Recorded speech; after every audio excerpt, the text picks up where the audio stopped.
በኢትዮጵያ የፖለቲካ ምህዳር ላይ ኢትዮጵያን ለዚህ ለውድቀት የዳረገው ለዚህ ለፖለቲካ ቀውስ የዳረገው በርካታ ኃይሎች ናቸው ማለት ይቻላል። በዋና ተዋናይ ሆኖ በዋና መሪነት የሀገሪቷን የውድቀት እና የፖለቲካዊ ክራይሲስ በመሪነት የሚመራው የብልጽግና መንግስት አብይ አህመድ ቢሆንም ለዚህ አጫፋሪ የሆኑ አሸርጋጅ የሆኑ አጨብጫቢ የሆኑ በጎን በጎን የሱ የጥፋት ኃይልነት ወይም ደግሞ የጥፋትን ሴራ እንዲገፋበት ትልቁ ጉልበት የሆኑ ደግሞ የፖለቲካ ኃይሎች እና የኤሊቶች አሉ ማለት ይቻላል።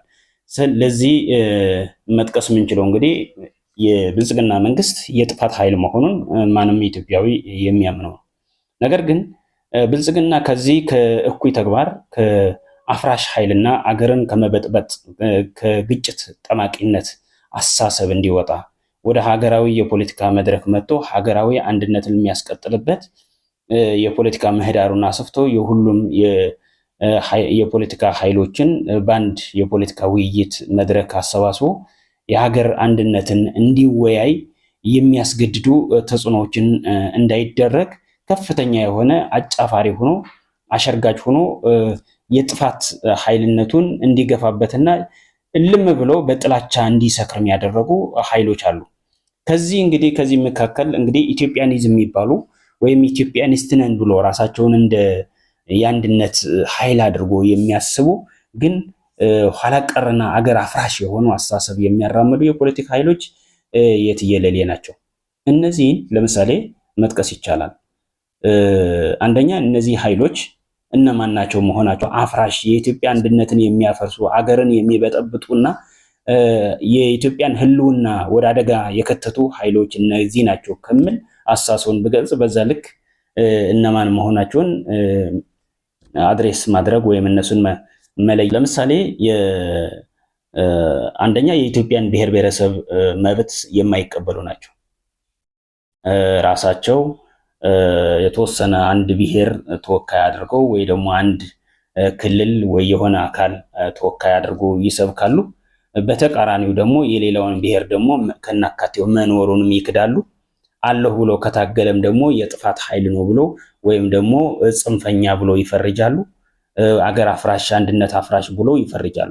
እነዚህ ኃይሎች የኢትዮጵያ ብሔር ብሔረሰቦች ዛሬ የተፈጠሩ ሳይሆን ለሺህ ዓመታትን አብሮ ያሳለፉ በርካታ ዘመናትንም ባብሮ መልካሙንም ክፉንም ሁሉንም ነገር አብሮ ያሳለፉ ክፉ ደጉን ሁሉ አልፎ እዚህ ደረጃ ላይ የደረሱ ለአንድነት የማይደራደሩ የየራሳቸው ማንነት የየራሳቸውን ቋንቋ እንደ ውበት እንደ ጸጋ የሚመለከቱ ጠንካራ ህዝቦች ናቸው ማለት ይቻላል የኢትዮጵያ ህዝቦች። ከነዚህ የበቀሉ አተላ የሆኑ ህዝቦች ግን ከነዚህ የበቀሉ የአባቶቻቸውን ታሪክ የማይረዱ በራሳቸው ስሜትና በራሳቸው ምርቃና የሚጓዙ የፖለቲካ ኃይሎች ተፈጥሮ ግን ዛሬ አገው ሲባል ዛሬ ወያኔ የፈጠረው፣ ቅማንት ሲባል በወያኔ የተፈጠረው፣ ሌላ አፋር ሲባል፣ ቤኒሻንጉል ሲባል፣ ጋምቤላ ሲባል፣ ሲዳማ ሲባል ወያኔ የፈጠረው አድርጎ የሚስሉ የፖለቲካ ኃይሎች አሉ። በጣም ያሳፍራል። እንዲህ አይነት በ21ኛው ክፍለ ዘመን ላይ ለዛውም ኢትዮጵያ የስልጣኔና የአብሮነት የአንድነት የነፃነት ተምሳሌት ከምትባለው ሀገር ላይ እንዲህ አይነት አስተሳሰብ ያላቸው የፖለቲካ ኃይሎች ቀለም የቆጠርነ ፊደል የቆጠርነ ከሚሉ ሰዎች መገኘት በጣም ያሳፍራል። ሌላኛው ከዚህ አስተሳሰብ ጋር የሚያራምዱት ሌላኛው ደግሞ ምንድነው? የኢትዮጵያ የብሔር ብሔረሰቦች እውቅና ቋንቋቸውንና ማንነታቸውን ማክበር ለአንድነት አፍራሽ ነው ብሎ ያምናሉ። የኢትዮጵያ አንድነት እኮ የኢትዮጵያ ሀገርነት እኮ ለዘመናት ሲኖር ቋንቋዎችም ለዘመናት አብሮ የኖሩ ናቸው። ማንነቶችም አብሮ የኖሩ ናቸው። ማንነቶቻቸውንም አብሮ ያሳልፉ ናቸው። ምናልባት የተካሄዱ ጦርነቶችም ካሉ የስልጣን ፉክክሮች በየዘመናቱ ነበረ ማለት ይቻላል። በንጉሱ ጊዜ በነገስታቱ ጊዜም እኔ ልግዛ፣ እኔ ላስከብር አንዱ ላይ ዘምቶ ሊሆን ይችላል። አንዱ ላይ ለማስከበር ብዙ ነገሮችን አድርጎ ሊሆን ይችላል። ህዝብ ከህዝብ ጋር ግን ከፍቅር ከመተሳሰብና ከአንድነት የዘለለ ሌላ የቁርሾና የግጭት ታሪክ የለው። ይህንን መረዳት የማይችሉ ኃይሎች ተፈጥሯል ኢትዮጵያ ውስጥ። እነዚህ ደግሞ ትልቁ ለብልጽግና የጥፋት ዓላማ ላይ እርሾም ሆኖ አገልግለዋል። በዋናነት ፈረስ ጋሪ ሆኖም አገልግለዋል። ለዚህ ደግሞ ብልጽግና ከስተቱ እንዳይመረም በዛ በእኩይ ዓላማው እንዲሰክርም አድርገዋል። የጀግና ጀግና እንዲሰማም አድርገዋል። እነዚህ ኃይሎች ጭምር አብይ አህመድን እና የአብይ አህመድ ፓርቲ ላይ የተሰገሰጉ ኃይሎችንም ጭምር ያሰከሩት በትግራይ በኩል እገሌ የሚባል ፓርቲ ማየት አንፈልግም። ለምሳሌ ህወሓት የኢትዮጵያ ህዝብ አይደለም የሚወክለው፣ የትግራይ ህዝብ ነው። የትግራይ ህዝብ ህወሓት ይወክለኛል ካለ ከህወሓት ጋር መነጋገር ግዴታ ነው። ይሄ ውዴታ አይደለም፣ ግዴታ ነው። የኦሮሞ ህዝብ ኦነግን ወክላለሁ ካለ መብቱ ነው። ኦነግ ጋር መነጋገር ግዴታ ነው። የኦሮሞ ህዝብ አይ ብልጽግና ነው የሚሻለኝ ካለ ብልጽግናንም ካለ ከብልጽግና ጋር መነጋገር ግዴታ ነው። የአማራ ህዝብ ፋኖ ነው የሚወክለኝ ካለ ከፋኖ ጋር መነጋገር ግድ ነው። የአማራ ብልጽግና ነው የሚወክለኝ ካለ ከሱ ጋር መነጋገር ግድ ነው። ያዛ ህዝብ የሰጠው ድምጽ የሰጠው ውክልና ያንን የህዝቡን ወክሎ ውክልና ተቀብሎ ስልጣን ተቀብሎ የመጣው የፖለቲካ ኃይል ጋር ሁሉ መነጋገር ብሔራዊ ግዴታ ነው፣ የዜግነት ግዴታ ነው። ይህንን መገንዘብ የሚችል የኢትዮጵያ ፖለቲካ ኃይል ሊኖር ይገባል። አሁን ያለው የፖለቲካ ኤሊት ግን ይህን አይቀበልም። ግማሹ በደርግ ጊዜ የደርግ ስርዓት ሲፈርስ በዛ ተፈራርሶ ተፈነካክቶ የቀረ ፍላጭና ቁራሽ አሳሰብ ይዞ ቂም በቀል እና በልቡ ቂም ቋጥሮ ያንን ቂም ለማወራረድ የሚሯሯጥ እኩይ ዓላማ ይዞ የራሱን ቂም ለመበቃቀል የሚሯሯጥ የጥፋት ኃይል ነው ያለ እንጂ የኢትዮጵያን አንድነት ለመመለስ የሚመክር የለም። ከኦነግ ጋር እንዳትነጋገር፣ ከትግራይ ጋር እንዳትነጋገር የሚል የድንቁርና ጫፍ እንዴት ተፈጠረ በዚህ ዘመን ብለን ብናየው የኢትዮጵያውያን ዝምታ እነዚህን እብደት አስክሯቸዋል።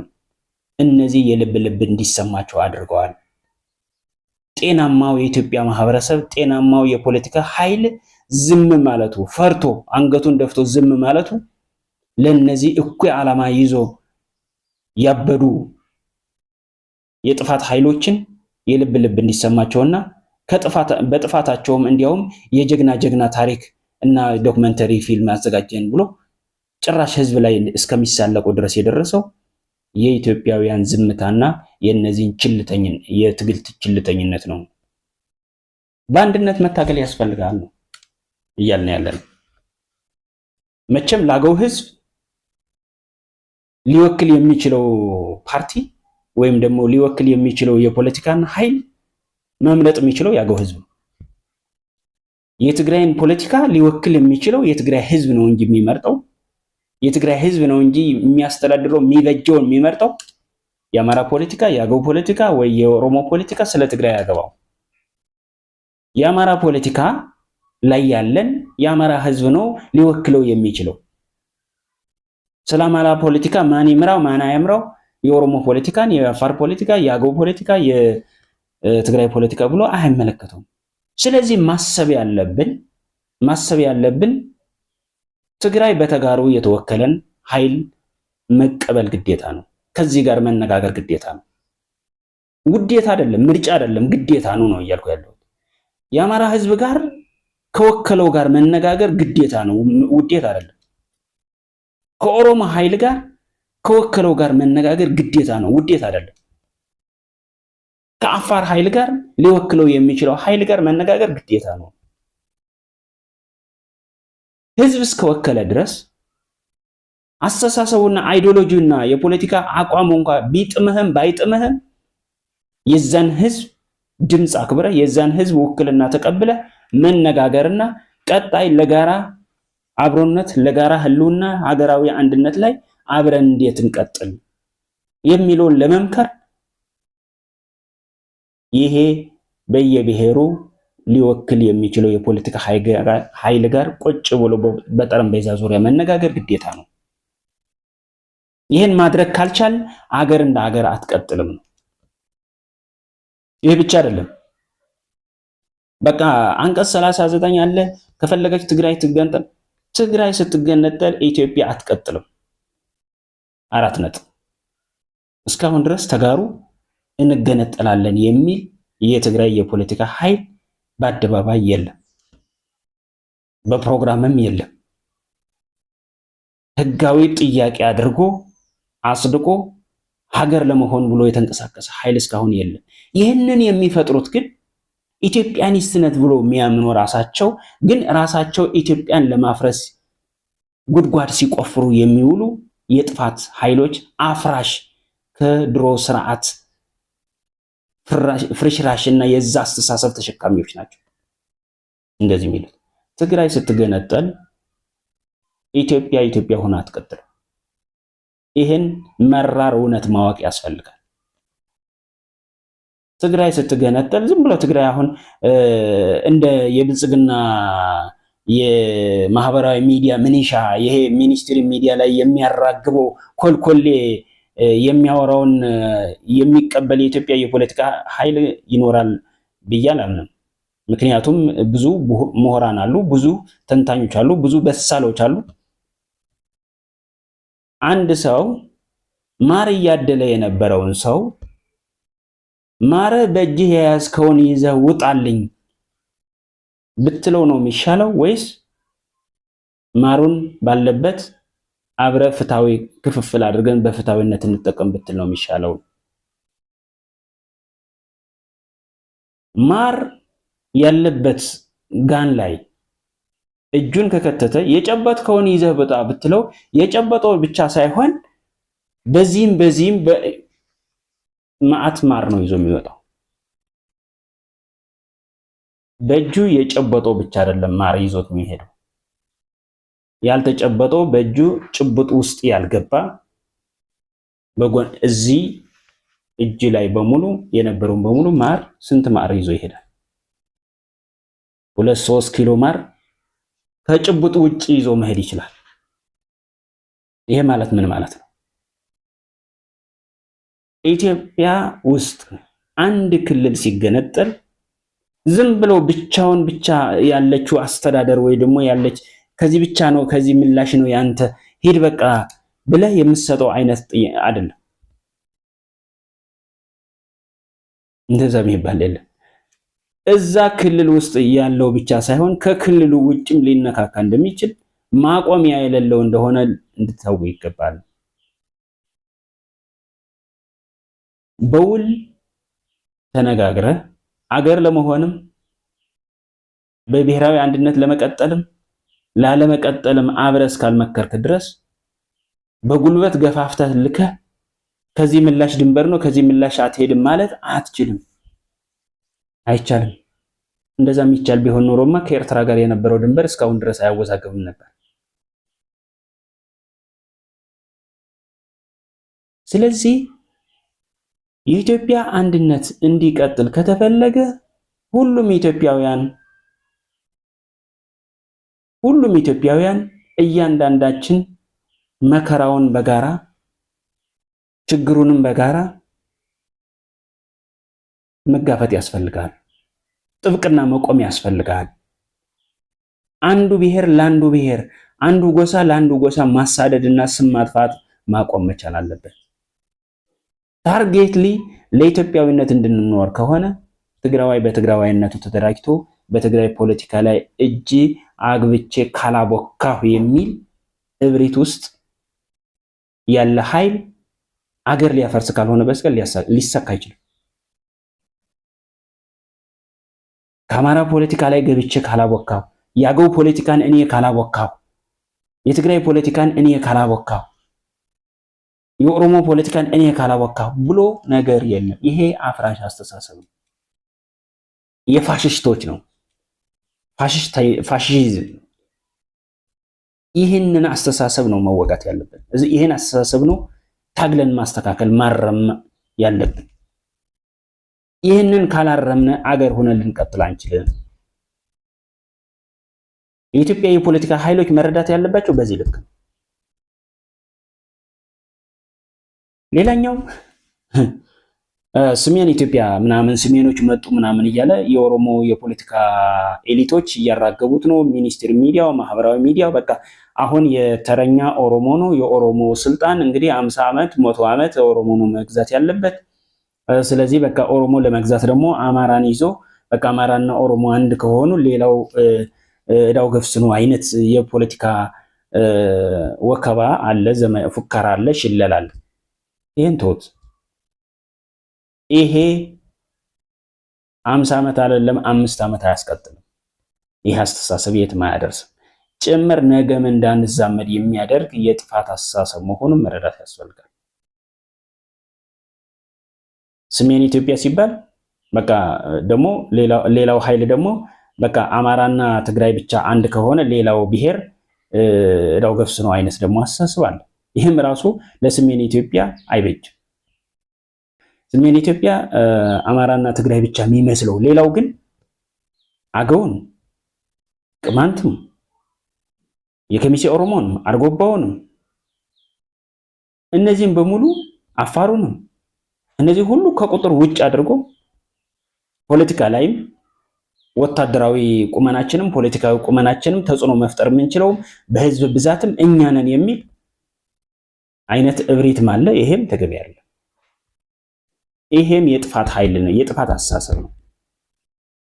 በሰሜን ኢትዮጵያ ላይ አገው እንዳለ አገው እኩል ድርሻ እንዳለው የሰሜን ፖለቲካ ላይ የኢትዮጵያ ፖለቲካ ላይም እኩል ድርሻ እንዳለው የአገው ፖለቲካን መረዳት ያስፈልጋል። በሰሜን ፖለቲካ ላይ አማራና ትግሬ በሚል ብቻውን ያላሳተፈ፣ ቅማንትን ያላሳተፈ፣ አርጎባን ያላሳተፈ፣ የኦሮሞ ከሚሴን ያላሳተፈ የሰሜን ኢትዮጵያ ፖለቲካ የሚባል ሊኖር አይችልም። አፋርን ያላሳተፈ ይሄ ሲሪየስሊ እየመረረህም ቢሆን መቀበል ያለበት ግዴታ ነው። ይሄ እየመረረህም ቢሆን ሌላው የአማራ ክልል በሚመለከት የአማራ ክልል ተብሎ የአማራ ህዝብ አይባልም። የአማራ ክልል ውስጥ የሚኖረን ህዝብ ለመጥቀስ ወይም ደግሞ የዛን ኢኮኖሚያዊ፣ ፖለቲካዊ፣ ማህበራዊ ጉዳዮችን ለመናገር የአማራ ክልል ውስጥ የሚኖርን እንደ አማራ የመቁጠር አባዜ ሊቆም ይገባል።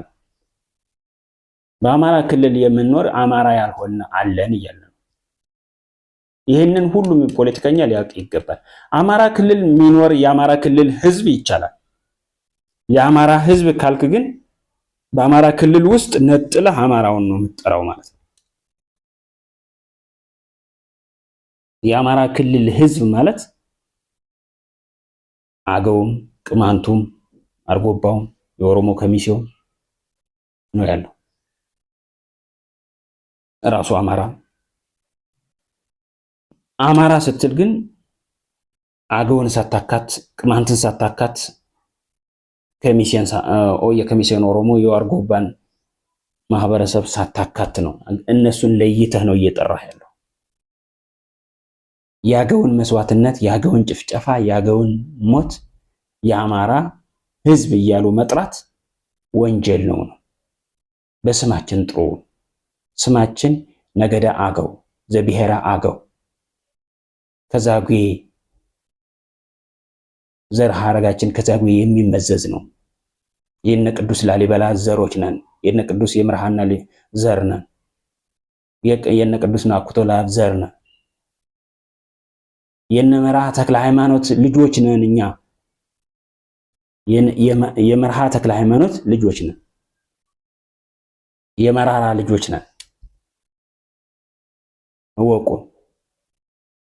በነገራችን ላይ ሳታውቁ ቀርታችሁ ሳይሆን እንድንጠፋ ስለምትፈልጉ ነው።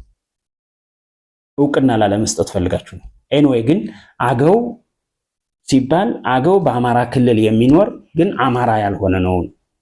በቃ ይሄን መረዳት ያስፈልጋል። ስለዚህ ቀጣይ ለሚኖረው የፖለቲካ ውክልናም የአማራ ክልል ከተባለ አማራ ህዝብ በሚል ብቻ አማራ ክልልን አይወክልም። የአማራ ህዝብ ፖለቲካዊ ተወካዮች የአማራ ክልልን አይወክሉም። ይሄ ሁሉም ፖለቲከኛ፣ ሁሉም የኢትዮጵያ ብሔር ብሔረሰቦች መረዳት ያለባቸው ናቸው። ስለዚህ አገው በአገውነቱ ህጋዊ አሰራርን ተከትለን የራሳችን አስተዳደር መስርተን የራሳችን የክልል መንግስት መስርተን ከሌሎች ወንድም ህዝቦች ጋር የጋራ የፖለቲካም የኢኮኖሚም ትብብር የምንፈጥርበት ጊዜ ይኖራል። እስከዛው ላይ ግን የምናደርገው ትግል ላይ ግን እውቅና መስጠት ተገቢ ይመስለኛል። ከዚህ ላይ እስከዛውም በክልሉ የምንኖር አገዎች በአማራ ክልል የምንኖር አማራ ያልሆነ ማህበረሰቦች እንዳለን ማመን በራሱ አንድ ነገር ስለሆነ በዚህ ልክ እንድትገነዘቡ ለማለት ፈልጌ ነው። አጠቃላይ እንግዲህ የሀገራዊ ሁኔታ በዚህ ቢቃኝ የሚል እምነት አለኝ። አመሰግናለሁ።